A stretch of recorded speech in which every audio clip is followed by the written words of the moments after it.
maqsad mavjud. Faqat tinimsiz mehnat manzilga yetadi. 2008-yil sokin tun, birgina tarona tinglovchi ularni eshita boshladi. Bitta yaxshi qo'shiq tasodif tufayli ham yaratilishi mumkin.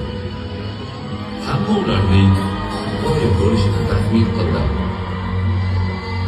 Ammo ikkinchi, ketidan uchinchi tarona ularni bugun musiqa mamlakatining eng chekka nuqtalarida ham bilishadi. Ularni sevishadi, tanqid qilishadi, maqtashadi, yomon ko'rishadi. Kutadilar. Estradaga osmondan tushmagan yigitlar, yerdan chiqmagan yigitlar. Show biznesga biznes sifatida qaramaydigan yigitlar.